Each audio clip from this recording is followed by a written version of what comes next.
देश 21वीं सदी में जी रहा है, मगर हमारे देश में अगर अभी भी कुछ नहीं बदला है तो वो महिलाओं पर होने वाला अत्याचार नहीं बदला है, उनके प्रति लोगों का नजरिया नहीं बदला है। यही वजह है कि आज भी हमारे देश में महिलाएं असुरक्षित हैं। आपको बता दें कि हाथरस का जो हत्याकांड हुआ है, हाथरस में जिस तरह से उस पीड़िता के साथ में दरिंदगी की गई है, वो सबके लिए शर्मनाक है। उससे पूरा देश झकझोर उठा हुआ है। लेकिन इस पूरे मामले पर हमारी सरकार, हमारी सत्ता पे जो बैठे हुए हैं, सिर्फ राजनीति करने का काम करते हैं। यही वजह है कि हमारे देश की जो लड़कियां हैं वो अभी भी असुरक्षित है। इस पूरे मामले पे हमारे साथ में कुछ महिलाएं जुड़ी हुई हैं, उनसे बात करने की कोशिश करते हैं और उनसे जानने की कोशिश करते हैं कि इस पूरे मामले पर उनकी आखिरकार क्या राय है। से हम जानना चाहेंगे कि हाथरस में जो हत्याकांड का ये जो पूरा मामला घटित हुआ है, उसके बारे में आपकी क्या राय है? हमारी ये राय है कि हर दरे हर समय होते जा रहा है। औरतों को कोई सुरक्षा नहीं है। सत्ते पे सत्ता चलते जा रही है, कांग्रेस और बीजेपी का सत्ता चलता है, लेकिन कहीं भी महिलाओं को कहीं कोई सुरक्षा नहीं मिली जा रही है। इसके लिए सरकार को कड़ी से कड़ी सजा देनी चाहिए अपराधियों को, और औरतों महिलाओं को सुरक्षा का पूरा ध्यान देते हुए उनको हर दरे हर समय भी सुरक्षा लागू किया जाए। महिलाओं को लेकर सरकार ऐसा कौन सा कानून बनाए जिससे महिलाएं अपने आप को सुरक्षित समझे और वो जहाँ पे जाना चाहे, जहाँ पे जाना चाहे, बेफिक्र जाए? वो ये तो सरकार की बात नहीं, ये तो घर घर की बात है। ये घर घर की बात इसलिए है कि हर एक माँ बाप अपने बच्चों को जो संस्कार देंगे तब महिलाएं सुरक्षित रहेंगी। इसके लिए जैसे बेटियों को सुरक्षा के लिए हमेशा बताया जाता है कि बेटियों को हमेशा इस चीज़ के लिए ऐसा नहीं करना चाहिए, वैसा नहीं करना चाहिए। ऐसे पहली बात तो बेटों को बताना चाहिए कि हर एक रास्ते पे जाते हुए हर एक बेटी के ऊपर गलत नज़र न डाले और किसी बेटियों के साथ गलत निगाहों से न देखे, और उसके साथ कभी कोई गंदी चीज़ों का ये जो किया जा रहा है वो चीज़ सिलसिला को बंद किया जाए। अब हमारे देश में जो कानून व्यवस्था है उसके ऊपर क्या बोलना चाहेंगे और सरकार से क्या मांग करेंगी? कानून व्यवस्था तो पूरी गंदी होती जा रही है, क्योंकि इसके लिए कि सब सत्ते पे सत्ता सिर्फ खेलते जा रहे हैं। कानून भी अभी कोई काम नहीं कर रही है। हाथरस का हत्याकांड है, उस पर लगातार बयानबाजी का दौर चालू है। इंसाफ मांगने वाले को इंसाफ नहीं मिल रहा है और जो सत्ता में बैठे हैं वो उनको संरक्षण देने का काम कर रहे हैं। क्या आपको लगता है ये पूरा जो मामला है एक राजनीति तरफ से देखा जा रहा है? ये हर एक चीज को राजनीति बनाई जा रही है, किसी को इंसाफ नहीं मिल रहा है। अब महिलाओं को तो बाकी करके इंसाफ उनको मिल ही नहीं रहा है। ये सिर्फ खेल खेला जा रहा है और सत्ते पे सत्ता के लिए उन लोग सिर्फ बोलते ना, इंटरव्यू बहसबाजी की जा रही है कि अरे हमारा ये ऐसा है, हमारे ऐसा है, लेकिन कोई सुरक्षा का नाम ही नहीं है। हाथरस कांड में जो ये पूरा मामला घटित हुआ है उसके पर आप क्या कहना चाहेंगे? क्या राय है आपकी और सरकार से आप क्या मांग करती हैं? ये बहुत बेकार है और सरकार को इसके लिए कड़ी से कड़ी कानून बनाना चाहिए। ऐसे लोगों को तो फांसी ही दे देनी चाहिए, कोई कानून नहीं करना चाहिए। सरकार को कानून व्यवस्था को लेकर क्या बदलाव करना चाहिए?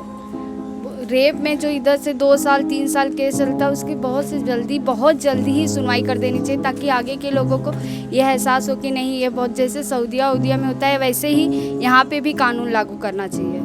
सरकार इस पूरे मुद्दे पर लगातार बयानबाजी कर रही है, उसके ऊपर क्या कहना चाहेंगे कि हमारे देश में इंसाफ मांगने वालों को इंसाफ नहीं मिलती है और जो सत्ता पे बैठे हुए हैं वो खुद ऐसे गुनाहगारों को संरक्षण देते हैं? इस पूरे मामले पे आप क्या कहना चाहेंगे? और ये पहला मामला नहीं है, इसके पहले भी आपको याद होगा कि जो निर्भया का कांड था वो इसी तरह था और 14 साल के बाद उसको इंसाफ मिला था। सब अपनी सत्ता, सब अपने वोट के चक्कर में एक दूसरे को सपोर्ट करते रहते हैं। वो उनकी टांग लेंगे, वो उनकी टेर लेते हैं, लेकिन कोई इस पे ध्यान नहीं था। ये नहीं सोचते आज किसी और की बहू बेटी है, कल हमारी भी हो सकती है। उन्हें खुद की सुरक्षा मिली है, इसलिए आम जनता पे ध्यान नहीं देते। वो हमारे साथ कुछ और भी लोग जुड़े हुए हैं, हम उनसे जानने की कोशिश करते हैं कि आखिरकार उनकी क्या राय है इस पूरे मामले पर। आप क्या कहना चाहेंगे हाथरस के पूरे मामले पे, जो वहाँ पे ये पूरा मामला घटित हुआ है? एक लड़की अपनी जिंदगी की जंग लड़ते लड़ते हार चुकी थी और वो मर चुकी है और उसके ऊपर पूरा से बयानबाजी का जो दौर है वो चालू है। हम इस पे ये कहना चाहते हैं कि सरकार से मांग की जाए कि जो बहू बेटियां हैं जो अपने मन से जीना चाहती हों, चल नहीं पाती हैं, हर एक लड़की की वजह से उनको ऐसी संख्या बनानी चाहिए कि ताकि हर व्यवस्था पे लड़कियों को अच्छे से रहने का और चलने का भी पूरा अधिकार मिले। सरकार को अपने कानून व्यवस्था में क्या परिवर्तन लाने की जरूरत है जिससे हमारी बेटियां बेफिक्र होकर रोड पर घूम सके, अपने आप को सुरक्षित समझे? सरकार को ऐसी व्यवस्था बनानी चाहिए ताकि कि हम जो डर डर के जीते हैं हमको डर के जीने की वजह ना रहे, क्योंकि सरकार ऐसी व्यवस्था बनाएगी तो हम जो डर के जीते हैं वो अपने मन से अपनी ज़िंदगी जी सकते हैं। सामने वाले जो ऐसे गलत नज़र से देखते हैं उनको ऐसा बनाए, ताकि ऐसा कानून बनाएंगे तो कड़क रहेंगे तो ऐसा कोई करेगा ही नहीं। तो आप देख सकते हैं कि इस मामले पे लगातार लोग बोल भी रहे हैं और जनता चुप नहीं बैठी है। इसके पहले भी जनता ने आवाज़ उठाया था जब एक हमारी देश की बेटी के साथ में उनको इंसाफ नहीं मिला था, उनके साथ में अन्याय हुआ था। तो आप किस तरह से देख सकते हैं कि हमारे देश में जो अपराधों का सिलसिला है वो लगातार बढ़ता ही जा रहा है। इसमें मेरे साथ अभी 2 जन और हैं, उनसे भी जानने की कोशिश करेंगे। वो बच्चियां हैं क्योंकि वो आने वाली युवा हैं हमारे देश की, लेकिन वो इतनी छोटी हैं, वो नहीं बोल सकती हैं, इसलिए हम नहीं पूछेंगे।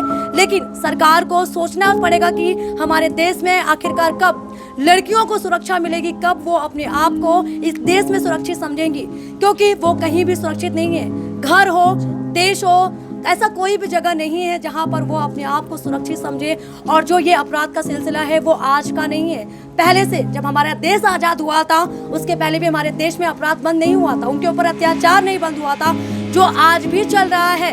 तो उसको बदलने के लिए हमारे देश में हमारे देश की जो सरकार है उनको अपनी सोच बदलनी होगी, हमारे जो जनता है उनको अपनी सोच बदलनी होगी कि आखिरकार लड़कियां अपने आप को अपने देश में रहते हुए सुरक्षित समझे और जिस तरह से मन चाहे जब चाहे तब लड़कियों को अपने हवस का शिकार बनाते हैं उस पर हमारे देश में रोक लगे। HM न्यूज़ के साथ आंचल तिवारी। अगर आपको हमारी न्यूज अच्छी लगे तो वीडियो को लाइक करें, चैनल को सब्सक्राइब करें और बेल आइकॉन दबाना बिल्कुल भी ना भूलें, जिससे कि आपको देश और दुनिया की सारी खबर मिलती रहे।